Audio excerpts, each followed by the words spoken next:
Yasu Malaka.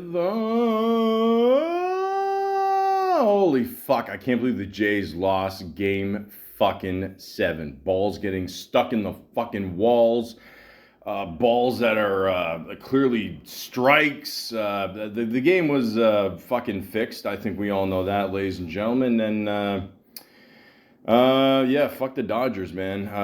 I mean, yeah, they fucking shit. They say Canadians don't swear, but that is fucking bullshit. Most Canadians I know are anywhere between Trailer Park Boys and Dylan Brooks. So fuck, man, fuck. Welcome to the Malaka podcast. Miles Teller. The estimated hold time is now less than 96 minutes.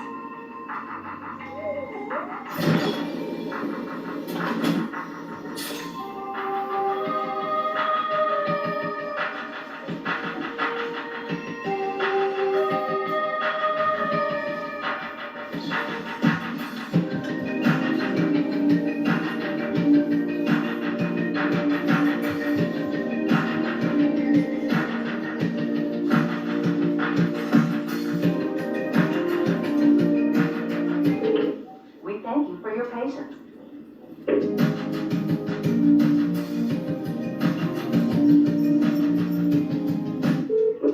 Sorry, are you still there? Yes. Okay, please hold.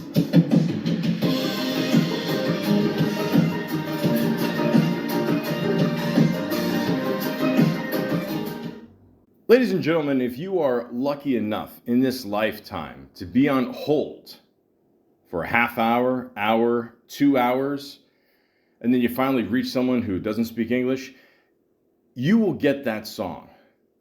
Now, do I know the name of that song? Do I know who does, well, nobody sings on that song. It's just, it's just a cool little beat. I have no idea. Google it yourself. I can't do everything for you. But the point is, that was a Super Bowl commercial that Miles Teller did with, I believe that's his wife, which is, I mean, that's why you become an actor, ladies and gentlemen.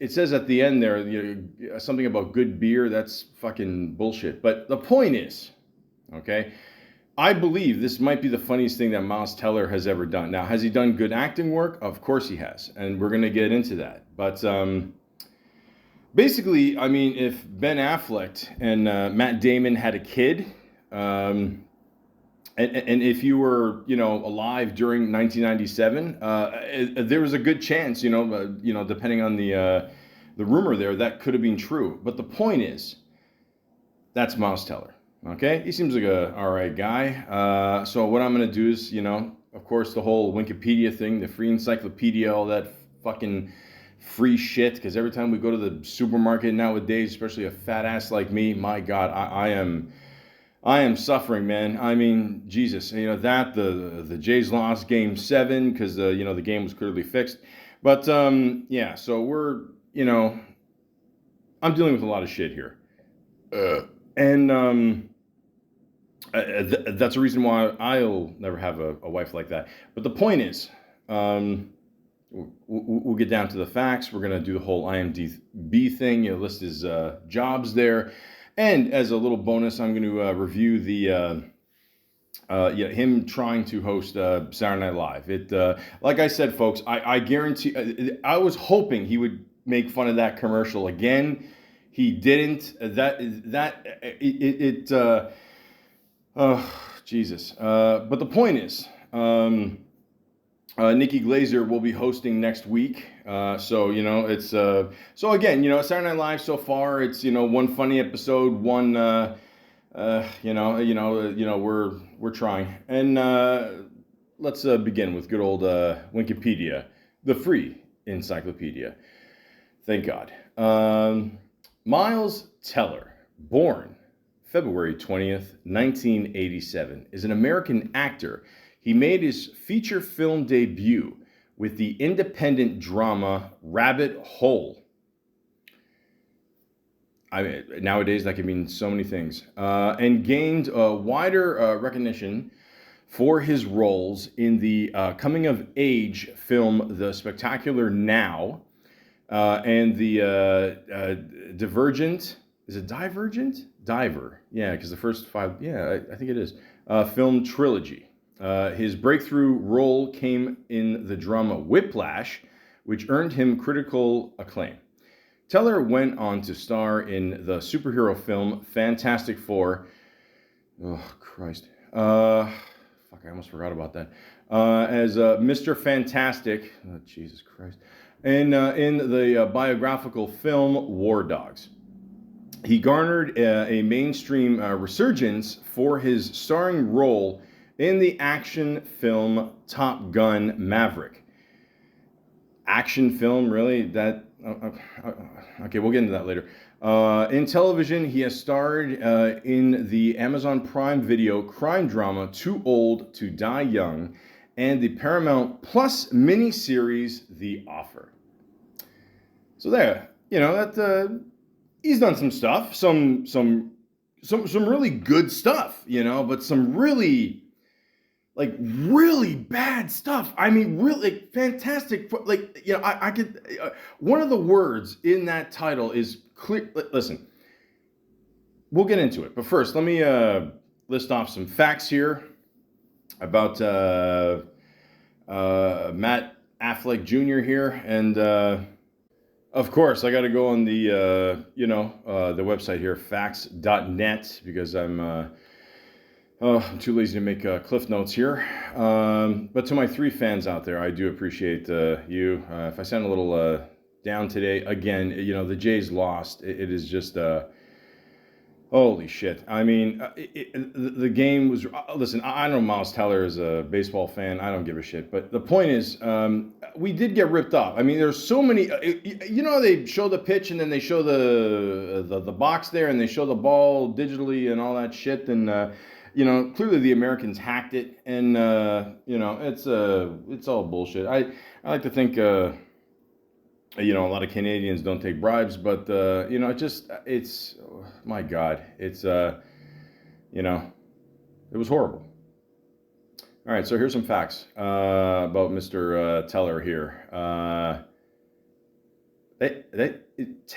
Teller. I keep saying tell her. Yeah. Miles Teller was born February 20th, 1987 in Downingtown, Pennsylvania. He grew up in a close-knit family and developed a passion for acting from a young age. Well, who doesn't? Educational background: Teller attended Lecanto High School in Florida. Wow, he survived school in Florida. Holy shit. Kudos to him. Before moving on to New York University, Tisch School of the Arts to pursue a degree in fine arts. All right. Breakthrough role. Teller's breakthrough role, like I said before, was Whiplash there. Okay, we can skip over that one. He's got a love for music. In addition to acting, Teller is also a skilled musician. He plays the drums. Yeah, we know from the movie. That wasn't CGI, no. And has revealed that he had to learn drumming intensively for his role in Whiplash. No shit. Acting inspiration. Teller has cited actors like Tom Hanks and Leonardo DiCaprio as his inspiration.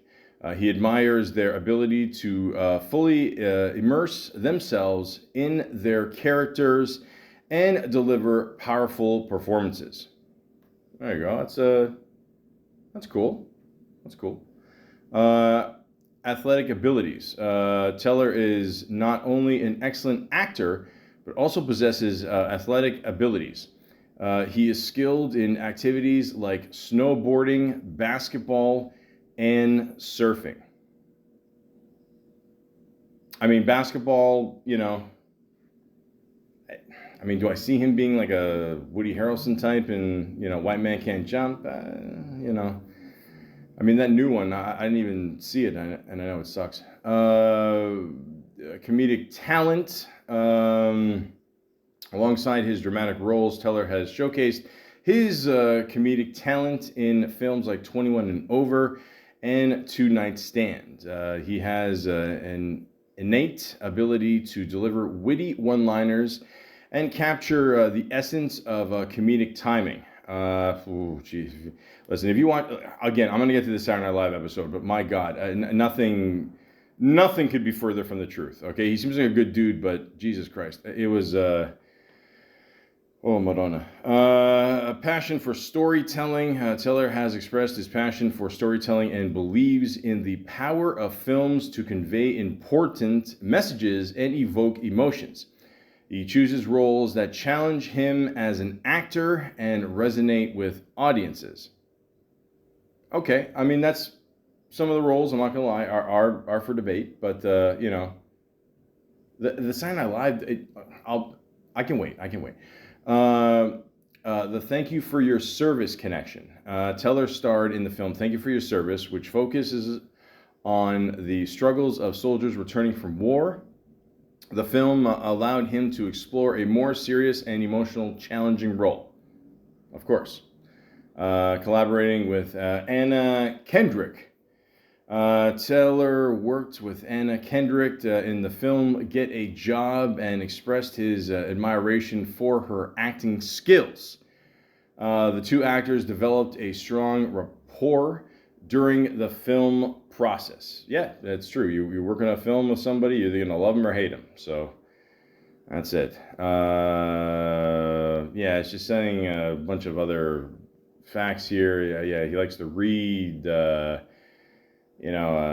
All this, I don't know, like some of these, listen, facts.net, I like you, you've been helpful in the past, but, I don't know, like a lot of these are just, hey, he's in movies, hey, he's an actor, it's just, I don't know, it's a lot of kiss-ass shit, but, it's cool, you helped me out a little bit here, but, let me go on IMDb here and read off, some facts here, maybe I can, get a better understanding here, of what, Mr. Damon is all about here. I'm telling you, like, if you mesh the two dudes together there, I don't know, throwing a Boston accent there, I think there's something there.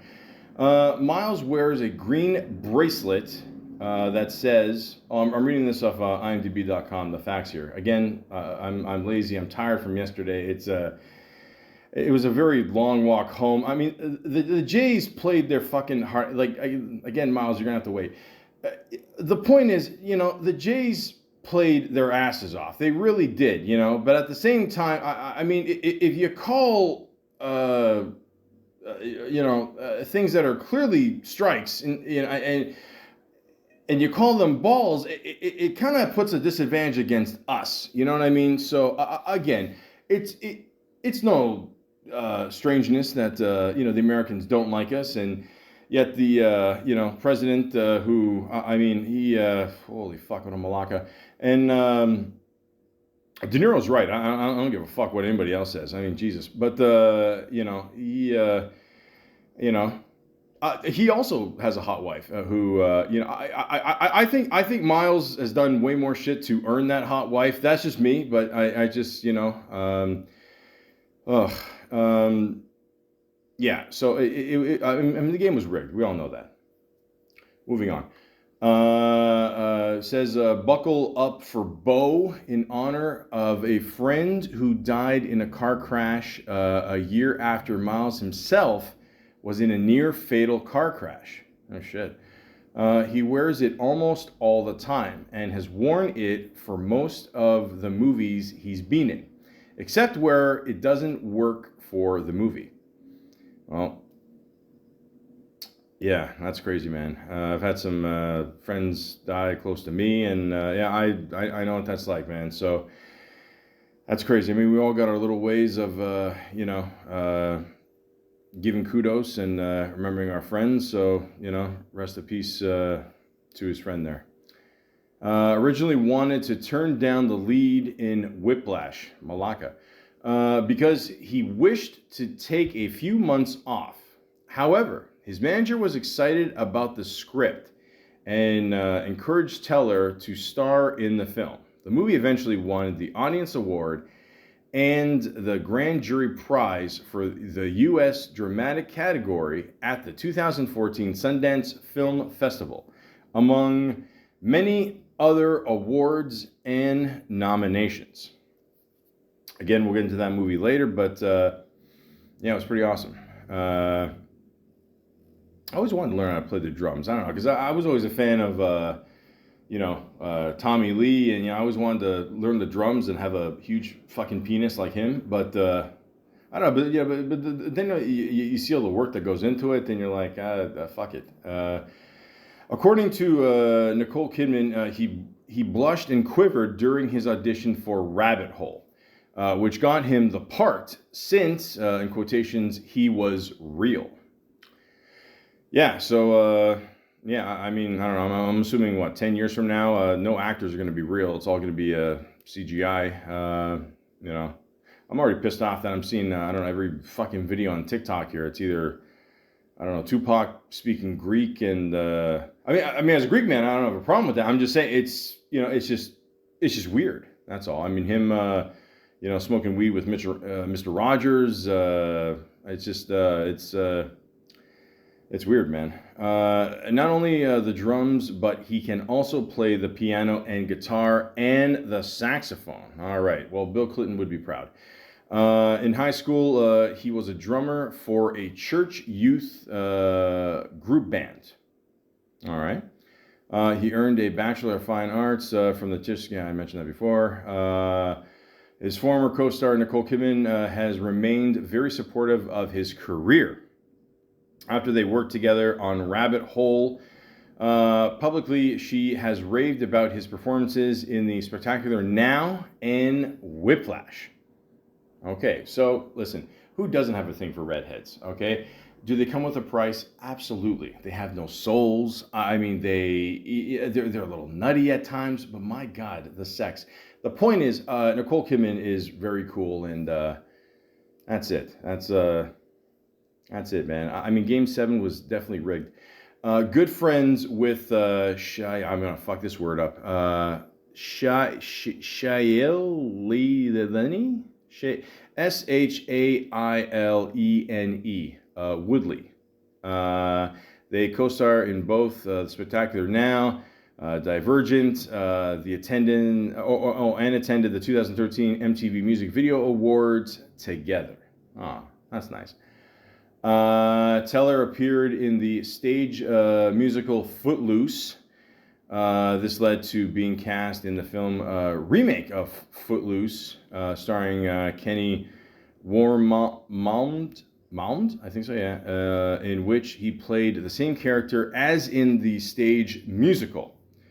I mean, I just saw Footloose for the first time a few years ago, and holy shit, I mean, like the original one, and I wish I didn't. I'll be honest with you. I always thought Kevin Bacon was a cool dude. Not so much the name, but he just seems like a good guy, and it was just him dancing around there. Holy fuck, my God. I think he pays DJs at weddings not to play that song too. That's a good move. That's a good move. As of 2023, he has been in 2 films that were Oscar nominated for Best Picture: Whiplash and Top Gun Maverick. Why Top Gun Maverick? I have no idea. Please don't tell me that was nominated for Best Picture. There's no. Again, we'll get into that later. Teller was nominated for the Discovery Award and the Savannah Film Festival for his role as Jason in the 2010 film Rabbit Hole. All right.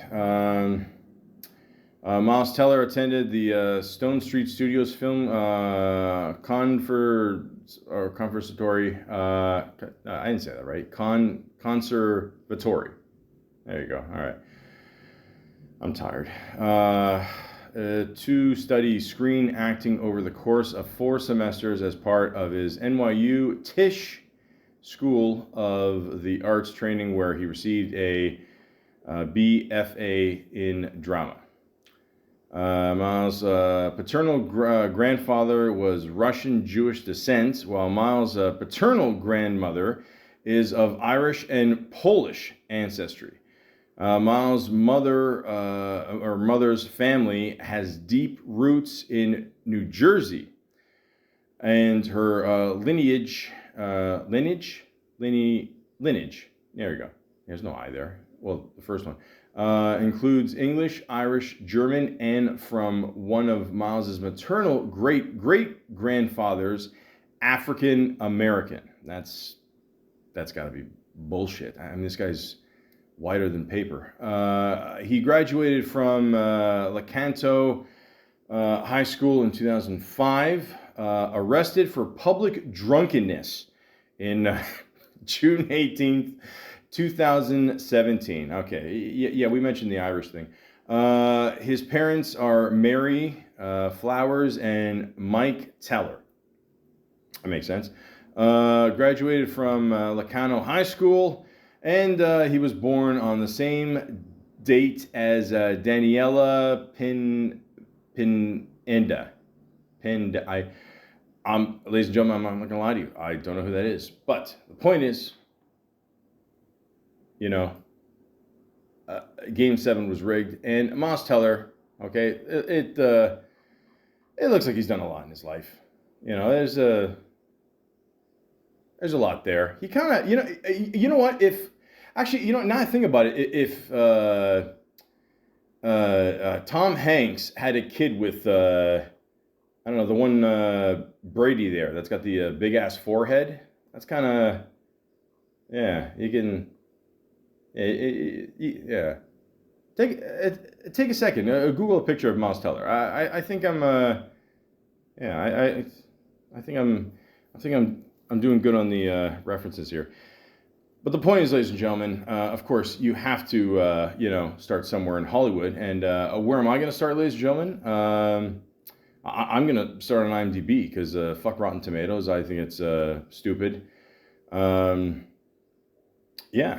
So, yeah, here you go. So the first thing he ever did was a thing called Moonlighters. And it was a short he did. Did not get the best rating. 4.3 out of 10. And this was done in 2004. So, what does it say here? Distraught after a harsh breakup, a teenage boy seeks revenge on his ex-lover, but learns a valuable lesson. Okay, so judging by the description, it more than likely is a Lifetime movie. That's cool, and I get it.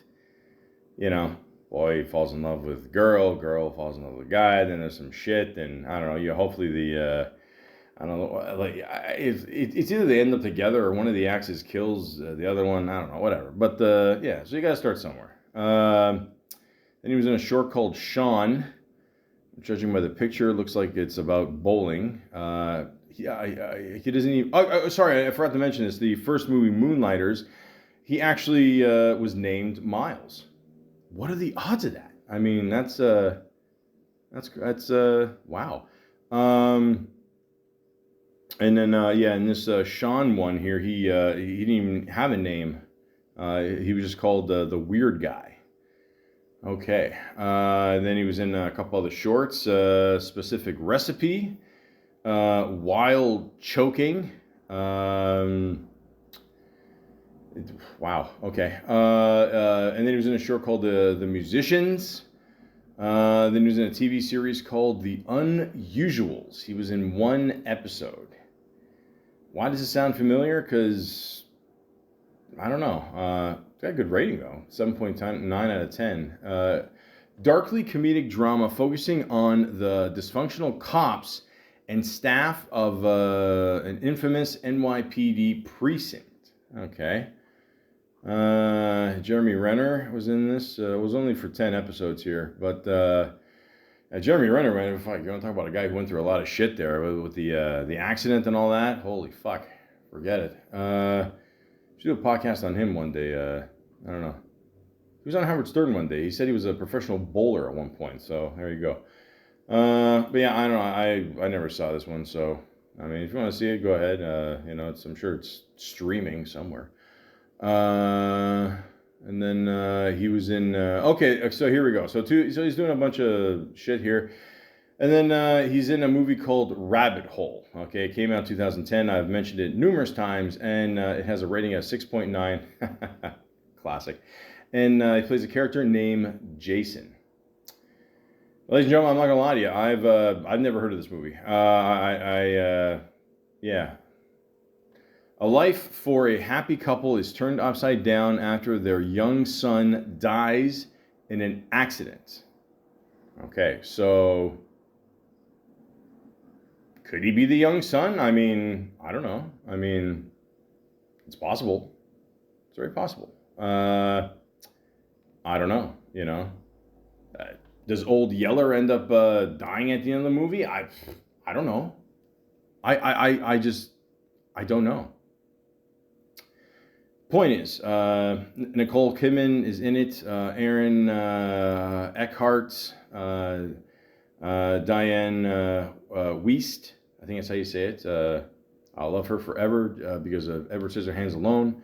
Of course, Miles Teller, Tammy Blanchard, Sandra Oh, G.N. Carlo Esposito. We got some good people in this movie. I don't know, I might have to check it out, Should I have checked it out before I've done this podcast? Absolutely. But listen to my three fans again. Sometimes it is, quantity over quality. But the point is, so far I've heard a lot about this movie. Mostly for me, but it probably is a good movie. So if you want to check it out, I'll check it out. Why not? Then he was in a short called The Track Meet. Then Footloose, I mentioned that before. Holy shit. Then he's in a little movie called Project X. Now, ladies and gentlemen, I believe this is the first time I ever saw him in this movie, or saw him in a movie. I think he's only in like one scene. I mean, the gang is trying to, it's about let me explain here.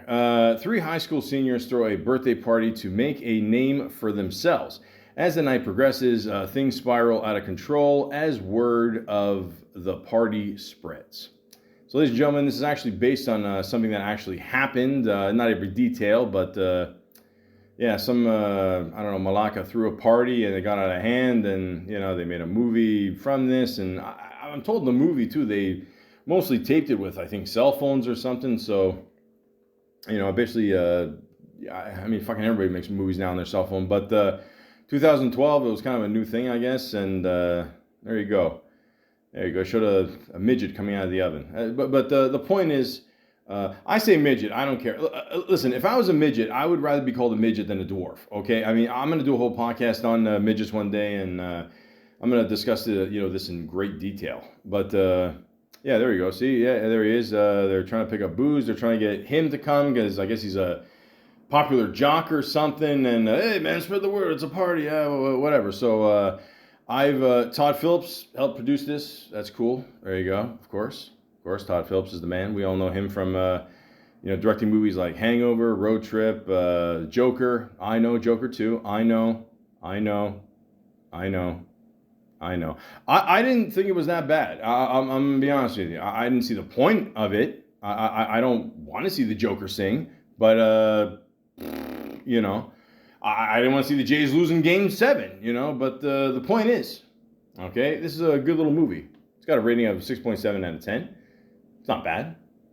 It's not the best, but it's not bad. This is a good little fun movie. This is one of these movies where, let's say, if you're gonna go out drinking and you're pre-drinking, it's good to watch before, kind of psychs you up a bit. So, yeah. So there you go, ladies and gentlemen. If you want see the movie, it's up to you. I don't want to force anybody to do anything, but I think it's a good little movie. So check it out. Then he was in a TV series called The 47th Floor, which I've never heard of. The Spectacular Now, It's a movie he did. I mentioned this before. 7 out of 10. That's not bad. What's so spectacular about it? Hard partying high school senior's philosophy on life changes when he meets the not so typical nice girl. Okay, so it's an A24 movie, so chances are it is pretty good because these guys, the production company, they've done some good work over the years. So, have I seen this movie? No. But again, he's partying poolside. So I'm seeing a pattern here so far with a lot of these movies he's done at this time here. Passes out on the ground. Who hasn't done that? Listen, you have not lived, ladies and gentlemen, until you've gotten drunk at the beach, and then you pass out at the beach, and then you wake up on the beach. That is a good time right there, ladies and gentlemen. You just piss in the sand, nobody will know. But the point is, I have not seen this movie. This movie I've heard a lot about, again, from myself. But I don't know, it looks pretty, it looks decent, so why not? 21 and over. I do remember this movie. This one could have been better. Could have been better, you know. Something about a kid turning 21 and then he gets a drink or some of a fake IDs maybe. I don't really care. But the point is, it's not that good. I would if I had to choose between this or Project X, definitely Project X for sure. So at this point, ladies and gentlemen, he's done some good movies. Some shorts here and there, whatever. And then, ladies and gentlemen, in 2014, okay, a little movie called Whiplash comes out. And ladies and gentlemen, this is by far one of the best movies of the year. I remember that. This movie was fucking insane. Insane. A promising young drummer enrolls at a cutthroat music controversy where his dreams of greatness are mentored by an instructor who will stop at nothing to realize a student's potential. Now, was that teacher, a little light in the loafers for him? Who knows? But the point is, and again, I don't care. It doesn't matter. It is, it's cool. Do what you gotta do. It's all good. All right. Game 7 was fixed. The point is, this movie was awesome. It really was. I mean, he gives a hell of a performance, and yeah, like after I saw this movie, I'm like, yeah, I always wanted to play the drums. There's no fucking way I had a chance here. Okay. Directed by Damien Chazelle. I think I believe I said that right. He also did La La Land. Which, let me mention this before I forget here. I heard a weird thing about the whole thing with La La Land, that where they wanted Miles Teller for the role, for the Ryan Gosling role, and then the Emma Stone role. They wanted I forgot her name. I don't know, because the woman from Harry Potter. I forgot her name. I don't know. I didn't watch Harry Potter. I like Pussy, but they wanted them to work together on the movie, and I don't know, the chemistry wasn't there. And then I heard weird shit about like he would like Miles Teller's breath would always stink because he had a bunch of Gatorade or something before scenes dancing, and I never saw La La Land because again I'm straight, and it just the chemistry didn't work. And the weirdest thing I heard is that the whole point, La La Land, it's in L.A. The whole concept of the movie, it's done in L.A., Los Angeles. The people that fixed Game 7.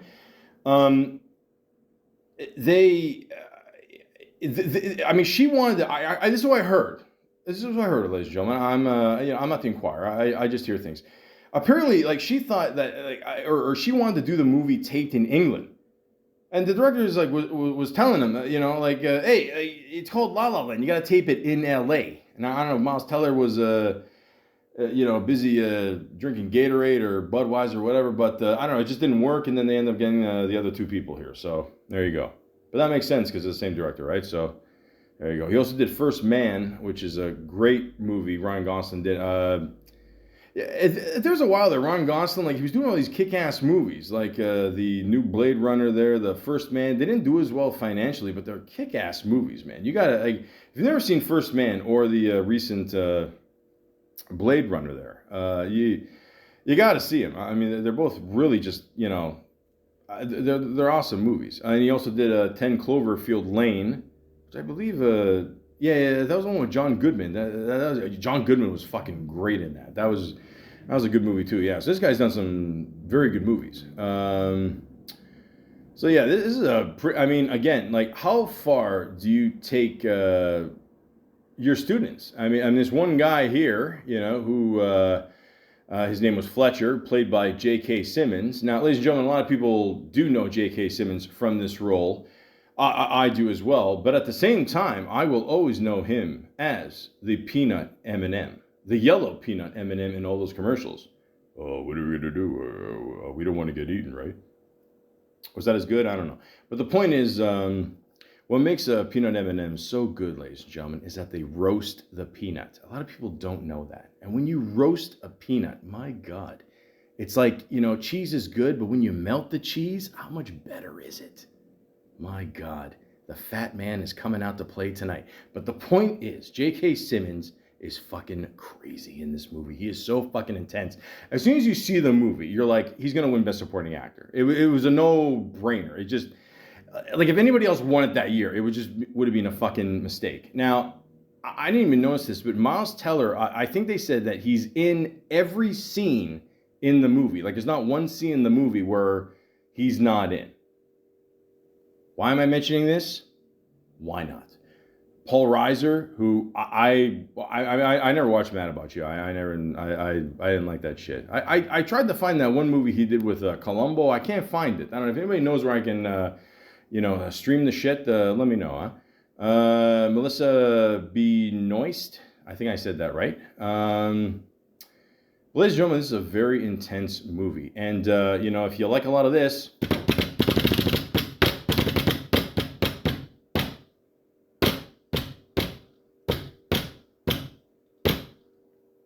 That was 7, as in what the Dodgers rigged yesterday. The point is, ladies and gentlemen, this movie is fucking intense. I mean, the director did such a good job. It feels like you're right there drumming along with Miles Teller, and this is a good one. I mean, it's got a rating of 8.5 out of 10. Some people, I don't know if I'm one of those people, but you might have to bump it up to a 9. I mean, it really, like, I consider a really good movie. I mean, it depends on the rating, whatever, but like, at the end of it, you're kind of just like, I like to call it the Frozen feeling, in the sense that you're just kind of sitting there and like, holy shit, what the fuck did I just watch? Like, this is crazy,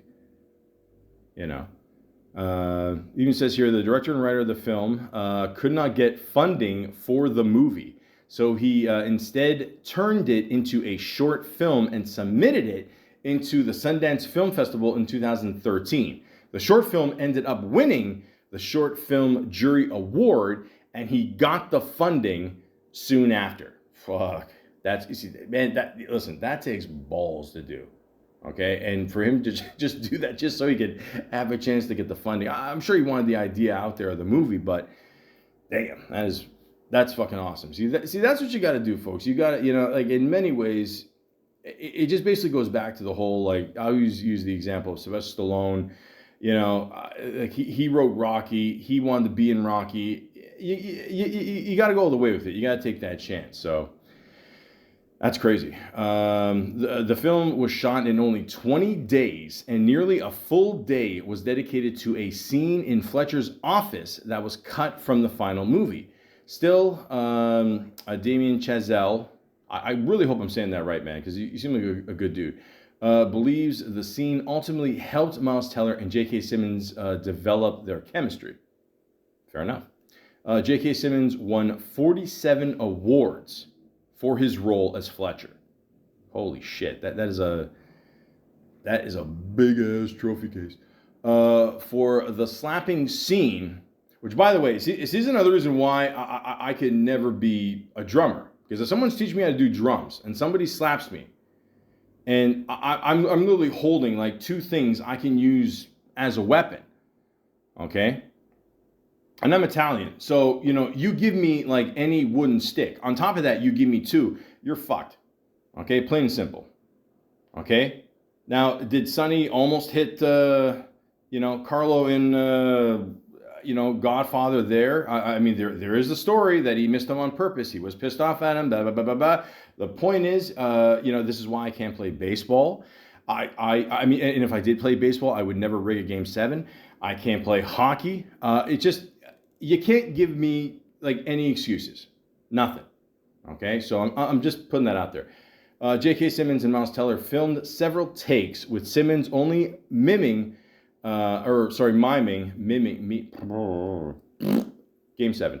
The slap for the final take, Simmons and Teller decided to film the scene with a real, genuine slap. This is the take that is in the film, of course. And have you seen J.K. Simmons recently? I don't know. I saw him in that fucking that shitty Christmas movie there with the Rock there. By the way, I hope the Rock is okay. I mean, the guy lost like 100 pounds. He said he had stomach problems or whatever. Listen, we all have a good night of drinking, and it turns into diarrhea 8 hours later, and then you wake up and you shit, and it tastes like fucking or smells like the Toxic Avenger there, and holy shit. And that was the new one was a shitty movie. But the point is, he's all right. But J.K. Simmons, he got buff, man. That guy, whew. I mean, listen, there's no age limit to steroids. I'm just kidding. I'm sure he did it all naturally. But the point is, okay, that's what you got to do. You got to commit to the role, and that's it. During the most intense practice scenes, the director wouldn't yell, "Cut!" so that Miles Teller would keep drumming until he exhausted himself. Oh, that's crazy. During more intense practice scenes, the director would. I said that already. See, this is why I can't remember lines. This is why I can't act or drum. But the point is, ladies and gentlemen, usually I edit this shit out. I don't care anymore. But the point is, this movie is fucking insane. If you've never seen this movie, go see it right now. Right now, go ahead. Trust me, with this podcast, you're not going to miss anything. I absolutely guarantee you're not going to miss anything. So, again, he's great in this. I mean, this one for sure. I mean, after this, he could basically write his own paycheck. J.K. Simmons, J.K. Simmons has been acting forever, but and again, I'm almost positive I didn't know he was the voice for the Peanut M&M, because after this, I think he went on Howard Stern, and he said, yeah, he's obviously getting good paychecks from that, and free M&Ms. That's what more do you want in life? But the point is, Whiplash, awesome movie. Oh yeah, his name in the movie is Andrew. So there you go. I don't know if that makes a difference. But the point is, ladies and gentlemen, Whiplash. You got to see it. You got to see it. That awkward moment. I didn't see that one. Divergent. I keep hearing a lot about these movies. It looks like the stupid sci-fi shit. I don't care. I mean, they get the best rating anyway. I don't know. I mean, to me, I don't know the difference between that or what's the other movie there? The one with the I forgot her name. She did the movie with Bradley Cooper there, won the award. I forgot her name. My bad. But yeah. They all look the same to me, and I don't know. Two Night Stand. I mentioned this before. 6.3 rating. You can't have a 2-night stand. That's okay. So I get what they're trying to do there. That's stupid. 9 Kisses. I never saw it. It's a short. 9 Lives, 9 Kisses. Maybe, I don't know. Who knows? And then, of course, the series, the Divergent, must have been popular because they're doing the Divergent series, Insurgent, Shatter Reality, and then the Divergent series, Insurgent. I don't know. Hey, listen, you get into a franchise, you can make some extra bucks. Why not?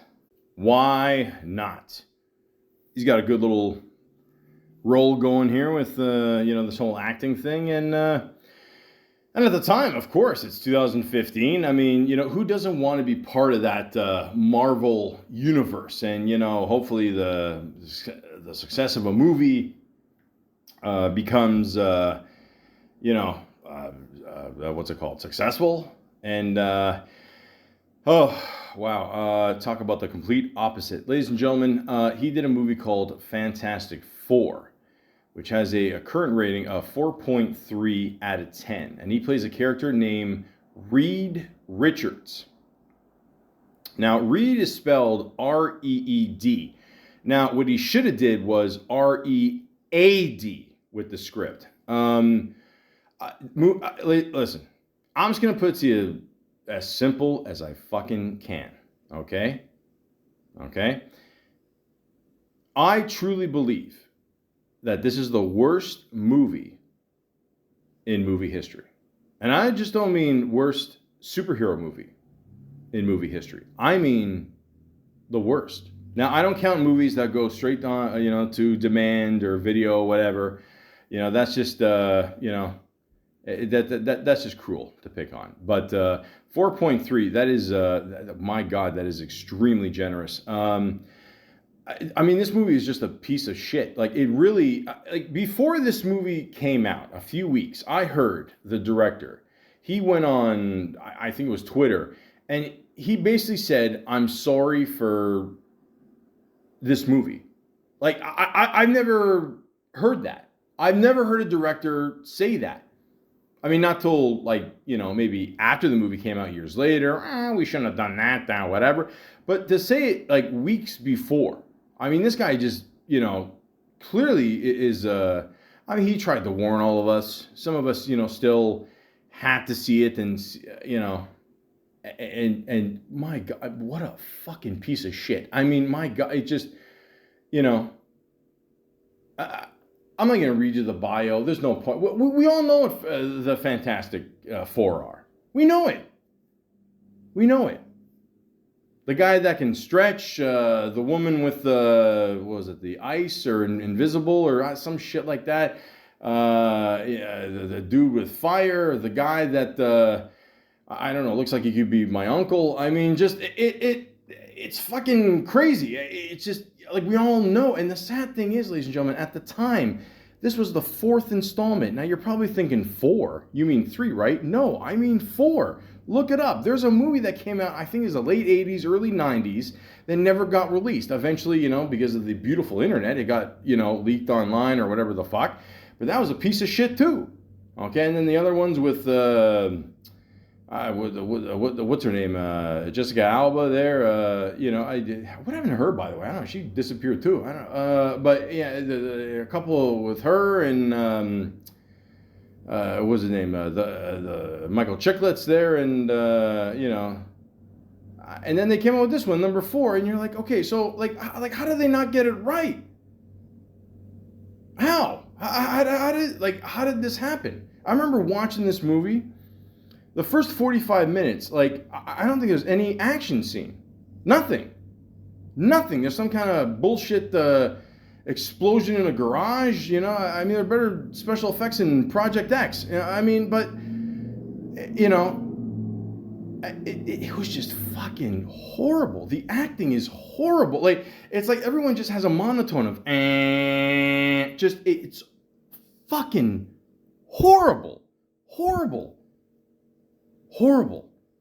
And do you know how many Nicolas Cage movies I've seen past 2004? Horrible. My God, I don't know what the fuck they were thinking. And this is kind of in the prime, of, the Marvel DC universe, and and they couldn't afford to really fuck up, but they fucking fucked up, and none of these actors never talk about any of these movies or this. Well, I mean, thank God there were more after this. Oh, there was with the guy there. That wasn't that good either. But the point is, but look at this cast. You got Miles Teller, Michael B. Jordan, Kate Mara, Jamie Bell, Toby Kebbell, Reg E. Kathy. I hope I said that right, because he looks like he beat the shit out of me. Ever since, yeah, that was him in Airheads. Yeah. What is that? It's like kind of white slang. That's a good movie. Listen, see Airheads. Don't see this piece of shit. Tim Blake Nelson, Joshua Montez, Dan Castanella, the dude from The Simpsons was in this? Really? Holy, what a waste of fucking talent. The point is, this is fucking horrible. Horrible. And you know the worst part is? You know the worst fucking part of this movie is, ladies and gentlemen? That scene at the end where they're all just standing there and they all know, like, you know, and look at their faces. Like, they know, like, they knew they made a piece of shit. They're standing there. And I think they're all thinking of just jumping because they're like, fuck, like, our careers are over after this. You know, oh, Fantastic Four. Oh, that sounds great. Oh, and it just ends there. And there's no fucking, credits scene, and then a shit ton of credits, and then at the end, nothing. They knew they made a piece of shit. They're like, we're not going to waste a fucking cutaway scene to lead into the next movie. We want people to forget this fucking piece of shit existed. It was horrible. There's nothing fantastic about this movie. Nothing. 4.3. I want to know who gave it a 4.3. Which means like someone gave it a 4, somebody out there gave it a 5. I mean, it like, you know, like who's the jerk off that let that through? I mean, but my God, it is fucking horrible. I will debate anybody to tell me that there's a worse movie than 2015's Fantastic Four. It's a low point for everybody involved.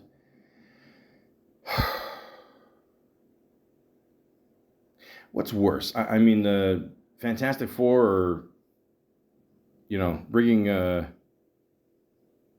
Game 7 World Series. I'm just, listen, again, I'm saying this way too many times. I get it.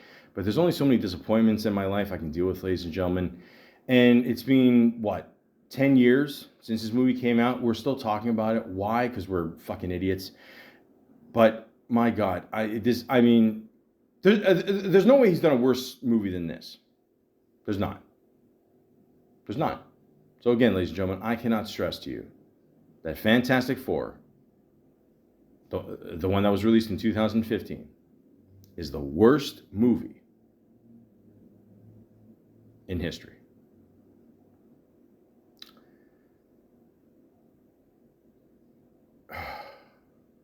Okay. The Divergent series, Ali Giant. Listen, at least he's got that check coming in. Okay. Worst case scenario, he's got a good check coming in. I'm assuming every year, you know, because of all the shit he's done with that. I mean,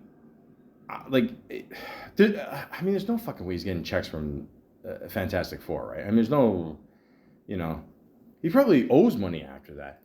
Listen, let's just see how much, you know what, fuck it, let's go back. Let's torture ourselves for a little bit more. I want to know how much money this movie lost, because there's no fucking way, clearly it lost money. We all know that, but let's see here. Okay, so the budget on this movie, and keep in mind, 2015 was $120 million. Okay? Opening weekend in U.S. and Canada was $25 million. All right, 685,000. U.S. Canada gross, 56 million. Okay, a little over. Worldwide gross, 167 million. Now you're probably thinking to yourself, wow, okay, so they made about 50 million. No, they didn't. Ladies and gentlemen, when you see these, let's say if a movie, it costs like 120 million to make, in many ways, sometimes they don't include the actors' salaries. And a lot of times, most times, they don't include advertisement, which you got to assume for a Marvel movie, okay? Who the fuck knows how much that could be? 20, 30, 40 million. These guys, they'd make fucking nothing, okay? And you don't make a movie to break even. You know what I mean? So it is, it is just a horrific movie. I mean, my God, like you really want to, you know, like even at the end there's some kind of weird pit and you see some kind of stupid special effect that's green or some shit, but you're like, I don't care anymore. I want this to end. I want this to end. I want all the characters at the end to jump off the ledge and just say, you know what? We fucked up. We fucked up. Okay, we saw an opportunity. You know, we could have been, part of the Avengers thing, and who knows? And oh, Christ Almighty! I mean, this is just it is fucking horrible. I can't stress how bad this fucking movie is. I can't. I'm not sorry. It fucking hurts for me to talk. It sucks. Oh shit. It fucking sucks. Don't see 2015's Fantastic Four. Thank you. I did the Diverge, Legends, whatever there. Get a job. I mean, listen, after Fantastic Four, yeah, he's got to get another fucking job. No, that was the name of the movie there. I didn't see that one. Oh, holy fuck. What a fucking piece of shit. Anyways, 2016. Okay, a year has passed. He's trying to forget about the shit, that is the Fantastic Four shit. And he does a movie called War Dogs, where he plays a character named David Pacus. I think I said that right. It's got a current rating of 7.1 out of 10, which is about right for this movie. But that's not to say this is a bad movie. It's actually a really good movie. I don't think it did that well at the box office. It was one of those movies that was there for a few weeks and then gone. I don't think a lot of people even heard about this movie. But I'm going to tell you, ladies and gentlemen. Loosely based on the true story of two young men, David Pacus and Ephraim Diveroli, who won a $300 million contract from the Pentagon to arm America's allies in Afghanistan. Now, ladies and gentlemen, I've seen the one guy here, the one guy that Miles Teller plays in podcasts and all that, and telling his story and all that. It is a crazy story, and this is real. I mean, you can go online right now. Okay. Well, I mean, assuming you're living in the States here in Canada, we don't really need guns, unless you're in Brampton, I guess. And you could buy old army supplies. We're talking shit from World War II. It's like the eBay of bullets and guns and ammo. It is. You could end the week having more supplies than Rambo. It is fucking crazy. I mean, and this is all based on a. I believe most of it is, it's based on a true story here. And, this is a great movie. I've seen this movie at least 3-4 times. It's a good little watch, man. It's a good little, movie. And, Jonah Hill did a really good job in this movie. Really good job as, Ephraim. He gained a shit ton of weight he goes up and down with his weight. I mean, listen, all bullshit aside, he's got to be careful with that, okay? If you want to be a fat guy, cool. You want to be a skinny guy, cool. Just, you can't just change your mind every 3 months. I'm being honest. You got to, pick one, because then it fucks with your heart and all that, and then, you look like a deflated balloon at one point. It's not good, but he was so good in this movie. I can't stress how, this is definitely one of my favorite roles that Jonah Hill has ever done, for sure. Ana de Armas plays Iz. That's spelled I-Z. Plays Miles Teller's wife in the movie too, and she's mixed up. She she doesn't know she sort of is, but not really. She's kind of more the voice of reason, whatever. And ladies and gentlemen, when you're making $300 million, there's no voice of reason. It's just you do what you got to do. And these guys took a huge chance going overseas there, and Todd Phillips directed it. Again, same guy who did Hangover, Joker, all that. And I think this movie was definitely slept on. I think over the years has a little bit of more of a cult following, but I absolutely right. If there's something to get rid of the bad taste that is Fantastic Four, it is definitely this movie. And yeah, it's a great little movie. I like how they posed as Scarface on the, the movie poster there. That was pretty good. But well, yeah, Bradley Cooper's in this one too. Yeah, he's got a little role in that one too. And a lot of people say he's getting, or he got like plastic surgery. Something does look different. I don't know what it is. Maybe it's the lighting, or I don't know. Whatever. What are you gonna do? What are you gonna do? You know, those pressure in Hollywood to get plastic surgery and shit. Just you know, age naturally. I mean, you know, look at Robert Redford. Rest in peace. I mean, you know, that guy. I mean, I can't imagine the amount of ass that guy got. But I mean, you know, he didn't get surgery. He just, you know, let it all go. Whatever. What are you gonna do? You know, lived in his 90s, I think. You know, you have a good time with that. I get it. With women, it's different, and maybe it's more pressure with women to look younger, or whatever. But I mean, come on, you know. Look at Selma Hayek. Selma Hayek hasn't had any work done. She looks great. There you go. She even said a little baby fat helps too. You know, that's it. Beautiful. You know, and the baby fat is in the absolute right places. But the point is, ladies and gentlemen, War Dogs is a great movie. And if you've never seen this movie, I highly recommend you see this movie. Both guys did a great job in this one. Great story. And then afterwards, check out some of the podcasts that the real guy has done. Yeah, very, very good movie. It's called War Dogs. It was released in 2016. Definitely check it out. Bleed for This. I did see this one. This is about a boxer. Yeah, I remember this one. Yeah. This one's all right. This one's not, it's nothing, you know, like, whoa. I mean, it's not Rocky, but it's a good little movie. The inspirational story of world champion boxer Vinny Paz Zienza, who after near fatal car crash, see, that's weird. I mean, they had Miles Teller talk about the car crash there, and now he's doing so maybe, you know, art imitates life. Maybe it's that whole theme there. Maybe that's why it inspired him to take the role. Who knows?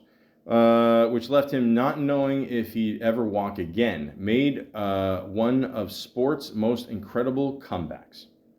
But yeah, I remember this movie. It's a good little movie. You know, like I said, it's no Rocky.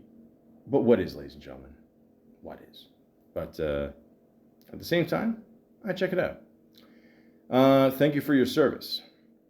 Now, for those of you who don't know, when you see, you know, someone that's been in the Army, you tell them, thank you for your service. Thank you for basically protecting our asses, okay? So, a group of U.S. soldiers returning from Iraq struggled to integrate back into family and civilian life while living with the memory of the war that threatens to destroy them long after they have battled.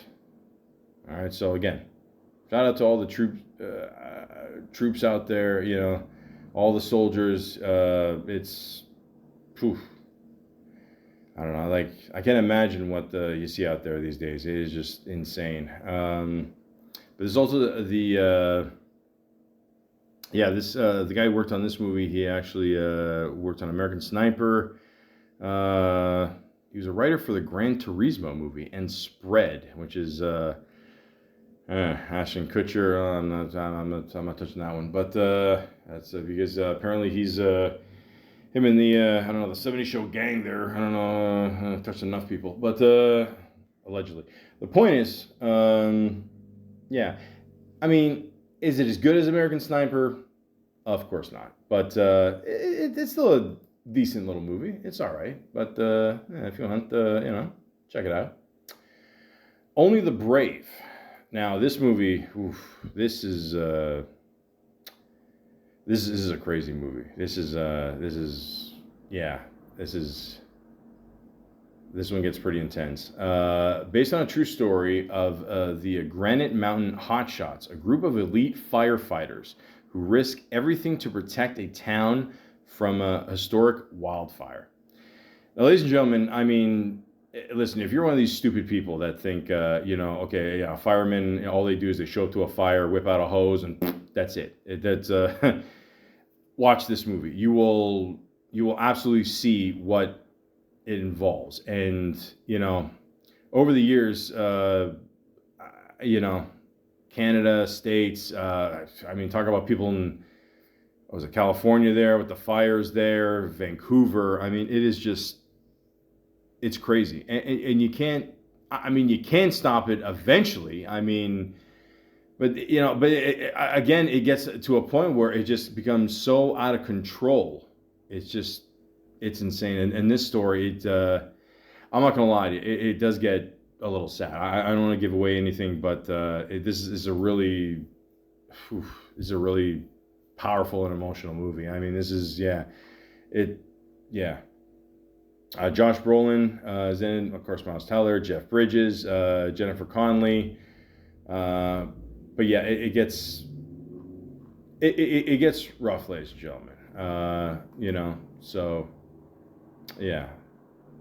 But rest in peace to those we have lost, and it's being a fireman, man, is no joke. I mean, it really isn't. I mean, like you could wake up one day and, oh man, you could just think to yourself, okay, we're just gonna go to like a simple fire, and then the worst happens.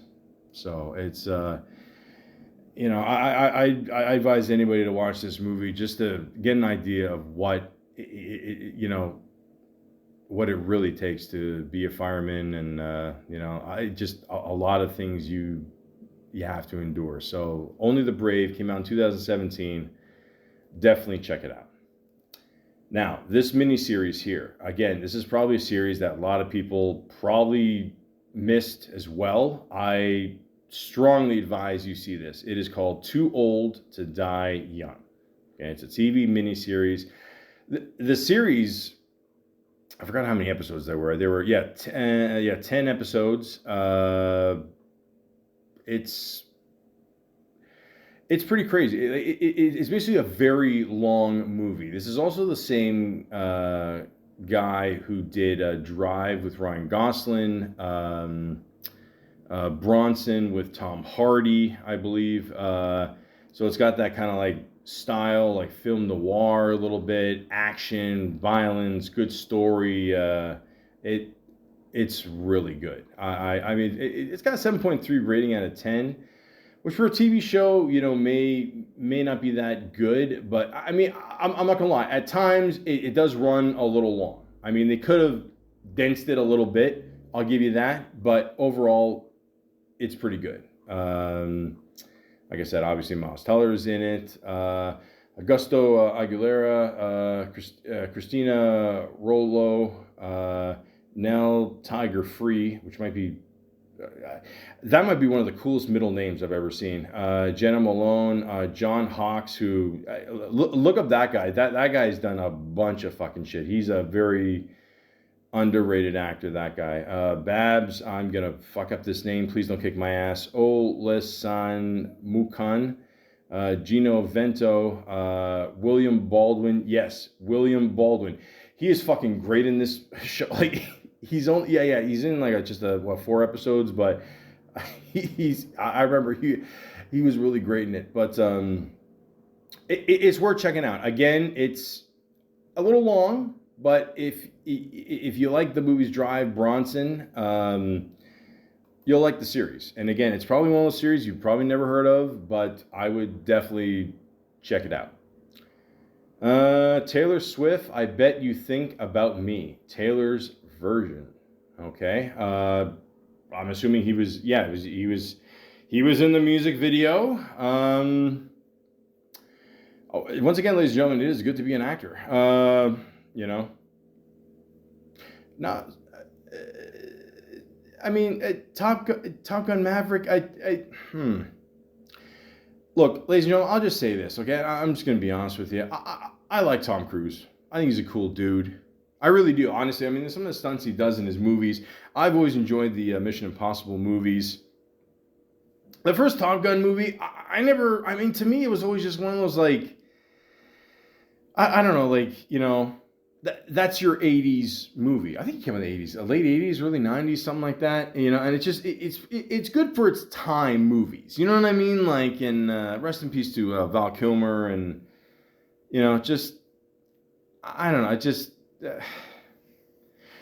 like 8.2 rating out of 10. I don't understand that. I don't get it.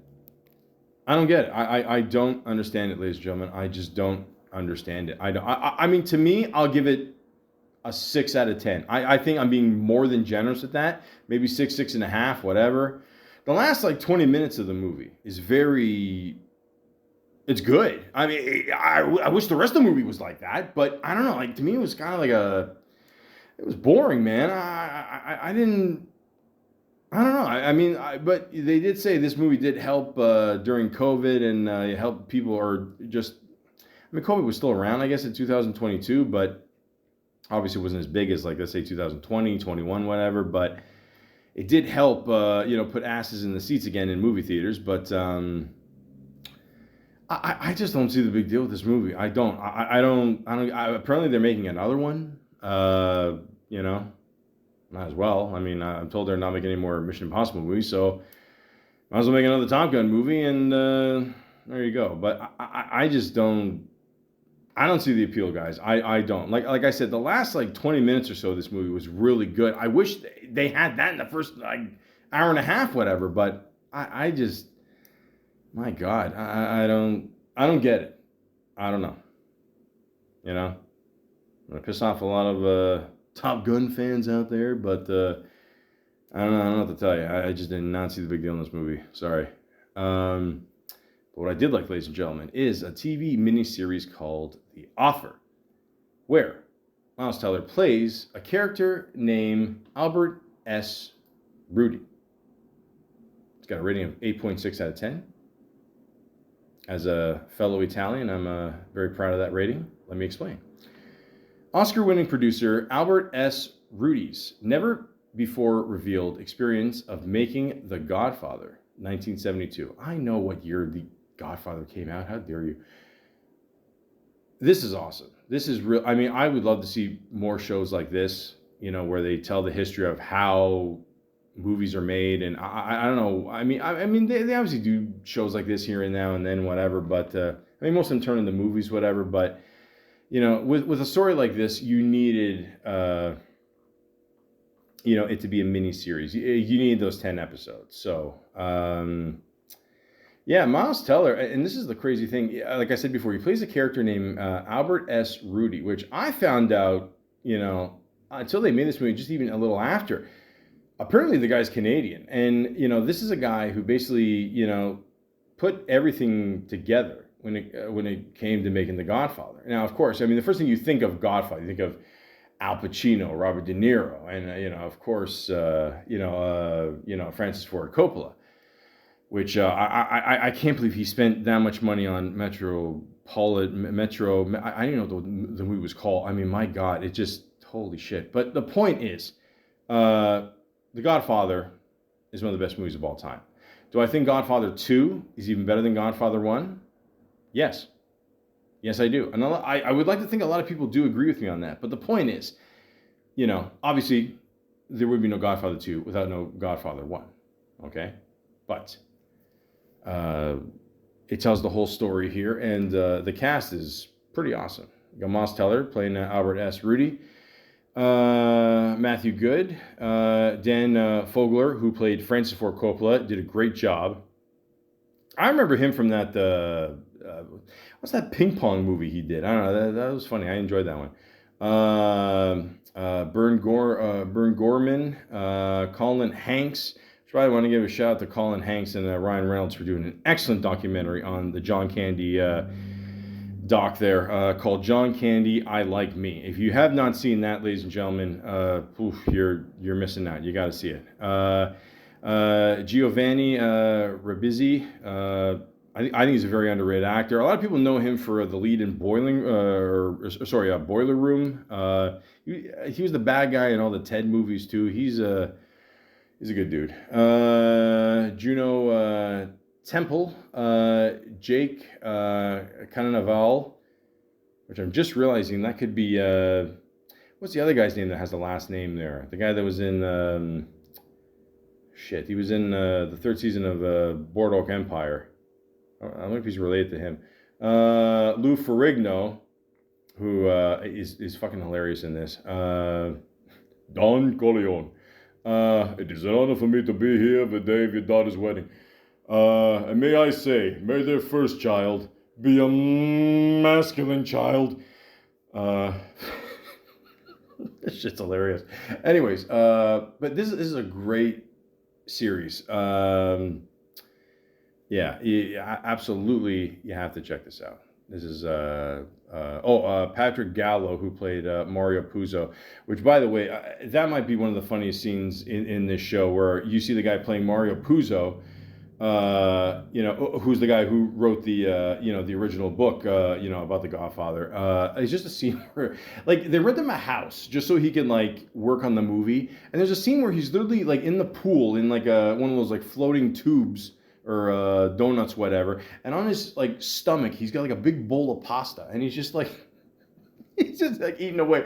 And there's another great scene with him cooking away with Dan Folger playing Francis Ford Coppola. Like, it's just cool seeing these guys, like, just work on this movie, but at the same time cook up a great meal. And again, the fat kid in me comes out. But the point is, ladies and gentlemen, this is great. If you are a fan of The Godfather, you will absolutely, positively.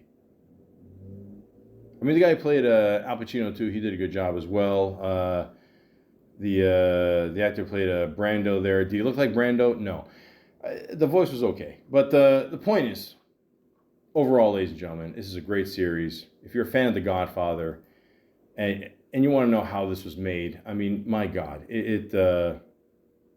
the guy who played Robert Evans, too, did a great job, too. But, I mean, he lost his girl to Steve McQueen there, but, who hasn't, back then? But the point is, it's called The Offer. It came out in 2022.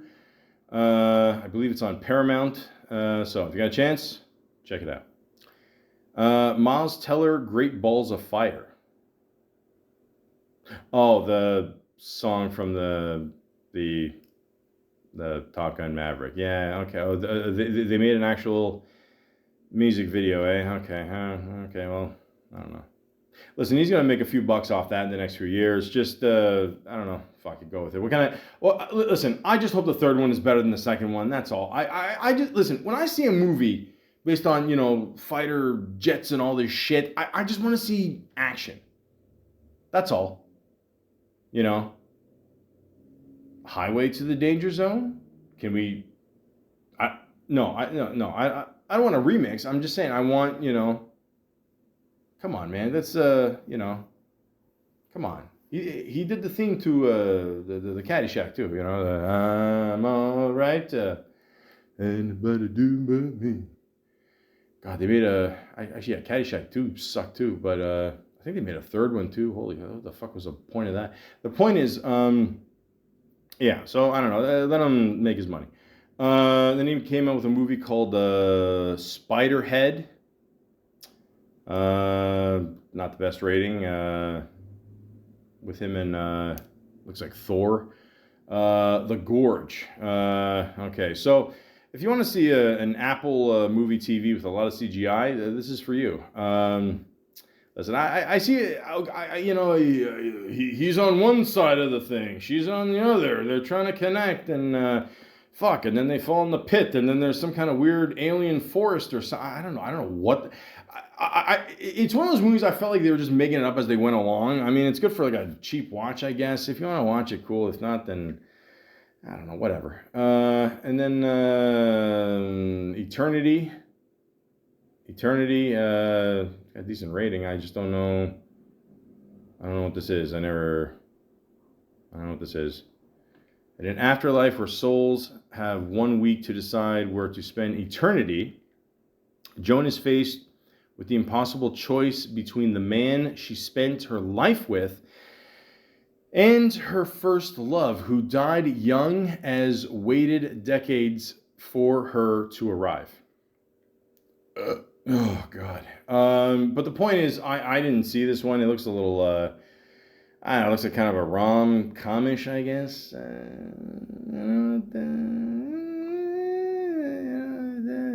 But he's got the 8 upcoming jobs. That's a lot of shit. Wow. Okay. Yeah, he's gonna keep himself busy. All right. Okay. Something to do till Top Gun 10 comes out. So one of the movies is Bartali, Gino Bartali. No. Champion cyclist Gino Bartali. Oh, I'm thinking of The Cook. My bad. I'm sorry. Yeah, it threw me off there. I'm like, yeah, he can't. No. Listen, there's some. Listen, and not everybody can play an Italian. Anyways, put his career on hold during World War II, leading the courageous exploits in the underground Renaissance.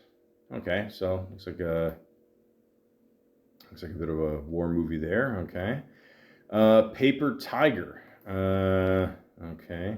2 brothers pursue the American dream, but get entangled in a dangerous Russian mafia scheme that terrorizes their family, testing their bond as betrayal becomes possible. Oh boy. Okay. Scarlett Johansson. Okay. Adam Driver. I like Adam Driver. I did a whole podcast about him. He's one of these guys. I think he's playing. He can't play in Italian anymore. It gets to a certain point. Yeah, like I said, no. Okay, so this writer and director James Gray. That sounds familiar. Why does that sound familiar?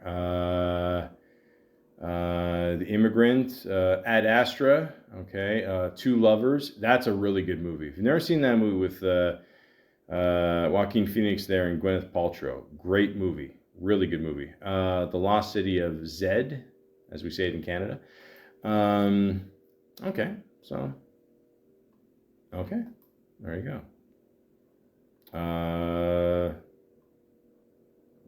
There's more. Oh, good. Oh, yeah, that's right. There's 6 more. Possum Song. The fuck is this?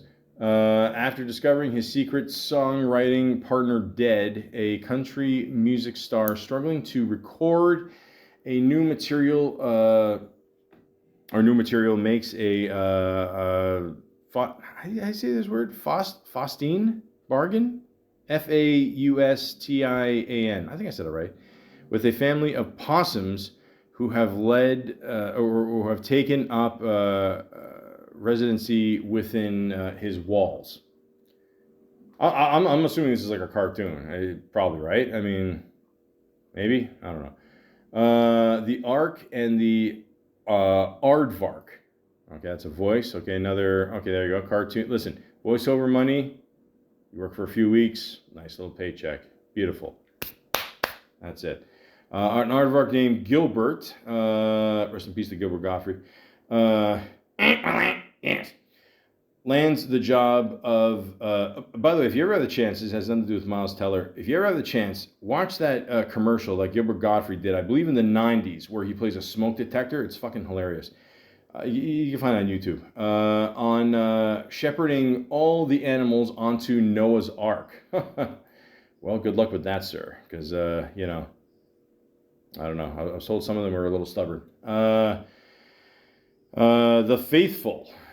It's a rarity nowadays. The psychological thriller centered on an elite soldier drawn into a deep conspiracy while protecting a high-value asset, only to discover disturbing truths about loyalty and control. Oh, man. Ooh, jeez. Oh, it never ends. Wild Game. A fish and game officer's life takes a dark turn when confrontation with an elusive poacher escalates into violence, igniting an intense pursuit for retribution across the wilderness. Oh boy. Now he's dealing with nature. Jesus. Winter Games. At the Winter Olympics, an overlooked female skier and a self-sabotaging hockey player. Listen, you can't be Canadian. Find a romance in the Olympic Village. Their growing connection threatening both their crucial athletic moments. Haley Steinfeld, okay, there you go, and Miles Teller, there you go. Okay, once again, it is awesome to be an actor. I've heard stories where people go to the Olympics or the athletes, and they literally put like pieces of wood in the beds because they don't want these people fucking. So, and the last movie that he's going to do is a little movie called. I couldn't have planned this out more perfectly. Michael, where he plays a character named John Bransaw. The story of the famous musician Michael Jackson, known as the King of Pop. Okay, so I've heard about this movie. I think we've all heard of Michael Jackson at this point, right? Okay, good. Who's he playing? He's I just said who he's playing. John Branca, which I don't know who that is. I don't know. I mean, you know what? I'm gonna be honest with you. Like every time they try to do a Michael Jackson project, like it always like something doesn't end well. You know what I mean? Like it just doesn't. I'm hoping this because I've already heard they've already had enough problems with this movie making it, and it says post production. So okay, so hopefully it's it's all set to go for 2026. The other ones they got no years, whatever, but it looks like he's good for the next 10 here. So I don't know, how many Top Guns do you think they're gonna make? At least how many Mission Impossibles did they make? Like 8, right? So I don't know, they could do probably what, like 15 Top Guns, whatever, yeah, why not? Why not? Goose number 10, we need you. Take my breath away.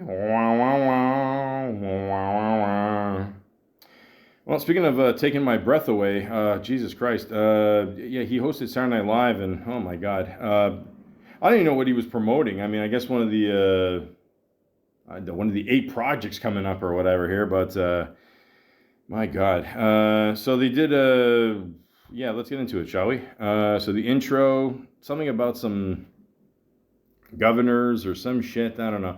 Again, ladies and gentlemen, this is where the United States thinks that the rest of the world just follows them. Like we don't know all these people. I mean, I know they had Shane Gillis back on there, which again is ironic because Shane Gillis, the guy gets fired, he comes back to host not once but twice.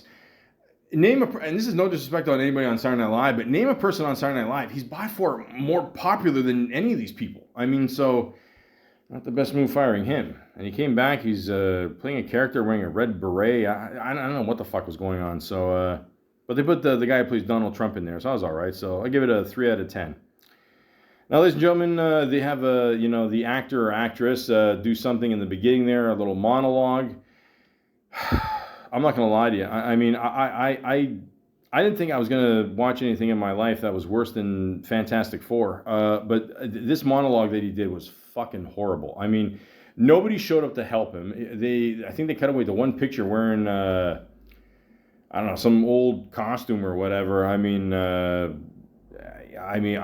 It was horrific. It was really short too. I don't know, maybe they wanted to make room for other skits, but I don't know, man. To me, 0 out of 10. It's one of the worst, if not the worst monologue I've ever seen someone do on Saturday Night Live. It was horrible.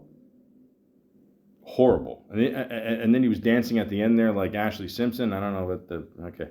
And then the second skit he did was, at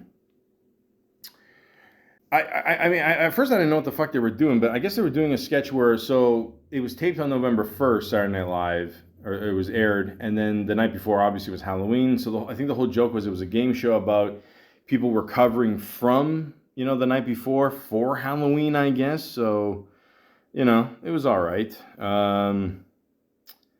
It's the second time for 2 days straight now. I saw the drink Ped Elite, which I guess is like I don't know, I don't know. It looks like a way more expensive, diluted version of Gatorade, I guess. Helps you rejuvenate with electrolytes, I guess. I don't know. Who the fuck knows?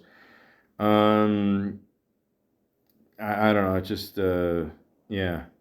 Although I did find it funny that while one of the contestants was drunk, they promised to help someone move, which if you ever help someone move, ladies and gentlemen, it is always a fucking pain in the ass. I mean, you better pay them well, but that was all right. I mean, I give it a 5 out of 10.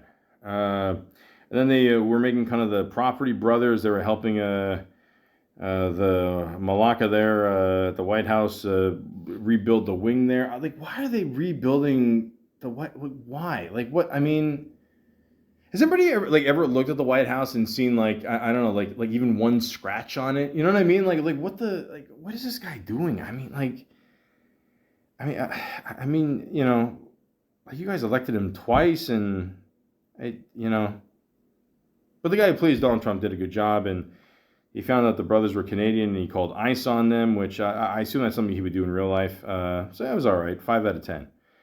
And then they made fun of some NHL players like promoting, I don't know, child awareness or something. And the whole joke is the one Miles Teller's character was playing for the Predators, and he kept making reference to, being a predator, but it was a play on words, like a child predator, and okay, all right.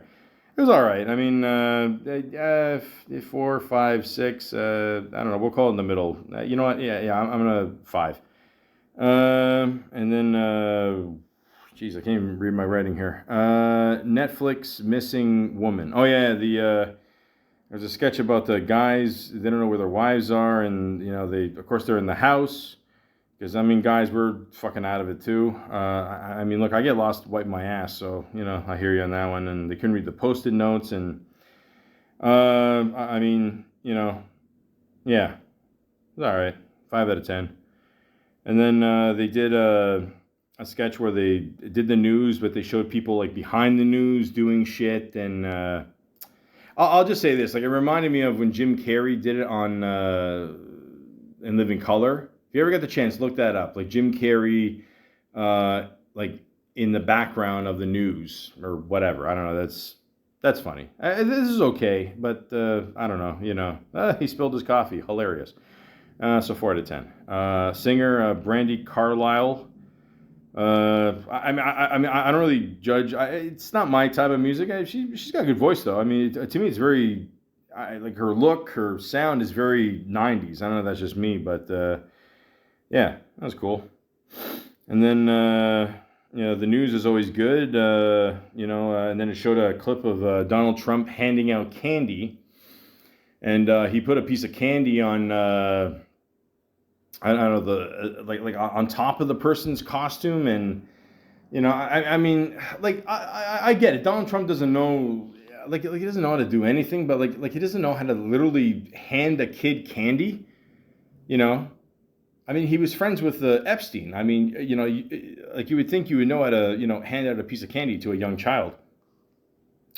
So and then Bowen Yang did Georgia Santos there. I had to look it up. It's I think it's Spanish, not Greek. So thank God for that. And yeah. Oh, and it was funny too. During the sketch, she talked behind some like mirrored glass, and you could you could see the person with the cue cards, like it was reflecting off that, and then like they had to move to get out of the shot. I don't know, stupid shit like that. I find funny. And yeah, and of course, at the end of the sketch, he puts on a Dodger hat, and of course, George Santos is I mean, I don't know, he seems like a fucking idiot. So yeah, of course, he'd be a Dodger fan, and I'm sure he bribed a lot of people too, just like the Dodgers did in Game 7 against the Toronto Blue Jays, and they should have won the World Series. But the point is, yeah, fuck him. And then I don't know. They said something about Kid Rock can't use the word retard. I'll be honest with you. I don't want to know Kid Rock if he can't use the word retard. Come on. And then they did a sketch about like two people fucking in the office. They look like Jim and Pam. I got that. And something about a racist dog joke, and there you go. So, to me, the news is always the strongest point on Saturday Night Live. In worst case scenario, you can always depend on the news. It's where they can, by far, be the most racist on the show and never get shit for it. So, I give it a 7 out of 10. And then the seventh sketch they did, I'm going to be completely honest with you. I don't know what the fuck it was about. I was distracted by all the mustaches. Something about a gargoyle. I don't know. That happens a lot when I watch Saturday Night Live. I just don't know what the fuck they're doing. So, but I still give it a 3 out of 10 because they had 3 mustaches. And then again, they showed Brandy Carlisle. She did a good job there. And then she did actually in the background there, it looked like the poster for Armageddon. I don't know. Is that just me but and then at the end there, they did some kind of Italian restaurant. And again, I was thinking back in the day when, the guys from the early 90s did, the Italian restaurant there, and they're all like fucking sexual perverts and, bellissima, bellissima, bellissima, So I thought that was funnier, but I don't know. I didn't, But still, I'll give it 3 out of 10 because 3 out of the 3 people had mustaches. So there you go. And it's funny at the end. I was just thinking this, and this is actually a good question. And this is something you can't really just answer right away. I mean, like I said, they had Shane Gillis there, and it looked like, I don't know, I don't think Shane Gillis wanted to be there. I mean, they must have just gave him like a nice paycheck or whatever. And I just thought of that, the commercial that I played before with the very addicting, operator song there,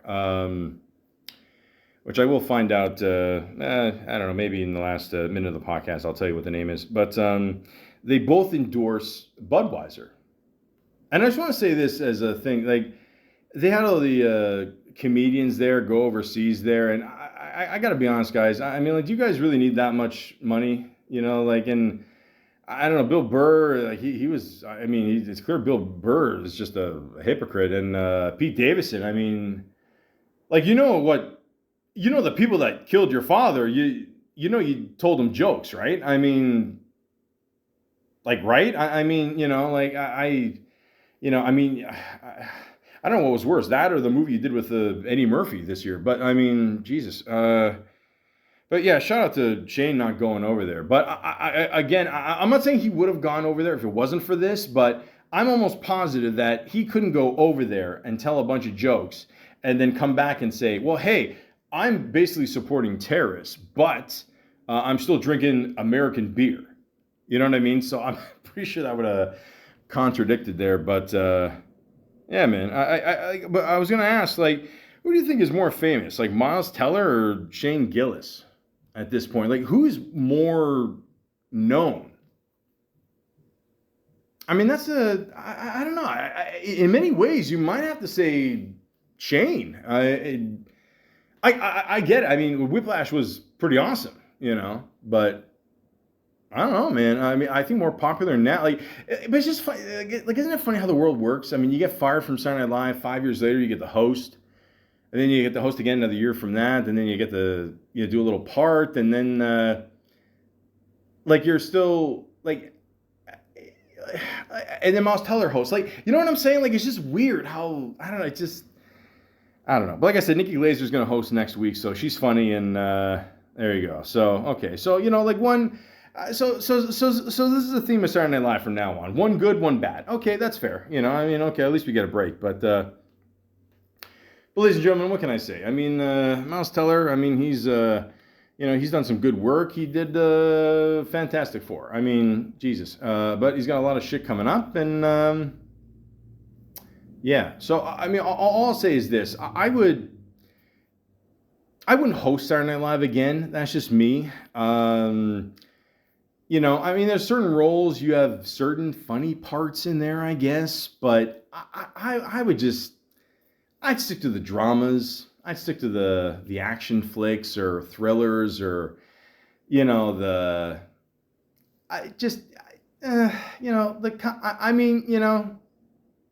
Okay, if you want to sing a song or two in Top Gun, that's fair. You know, I get it. I get it. But the most important thing you have to realize is when you watch that commercial that he's in, two things. One, that song kicks ass. And two, he's got an incredible, beautiful wife. I don't know her name. I'm sure it's good. But my God, it is, you know, to be able to have a good looking woman like that by your side, to be able to dance with her, to be able to, you know, I get it. You got to pay the bills, but I mean, Budweiser just sucks ass, man. I mean, you ever have a beer and then like, you know, you don't touch a beer for like 4 or 5 minutes, and it still has that like last little like 3 milliliters of sip, you know, but it's been sitting for too long, and you want to swing it back, but you're like, no, that's Budweiser. I mean, that it is fucking it's shit.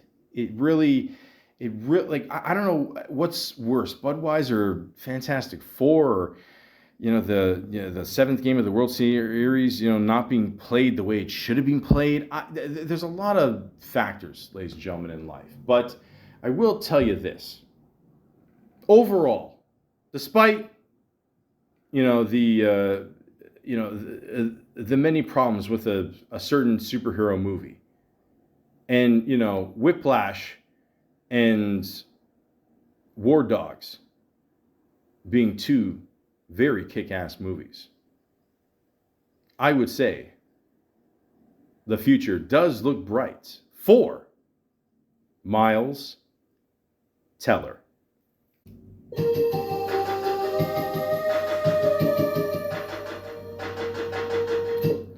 Opus number 1. That's the name of the song. Apparently, two guys made it in a garage in 1989. I mean, with music like this, I could be on hold forever. It's pretty awesome. But what isn't awesome, ladies and gentlemen, is bribing umpires for Game 7 of a World Series. It's not cool. It's not something that I would do, but I'm just saying it's not cool. That's all. That's all.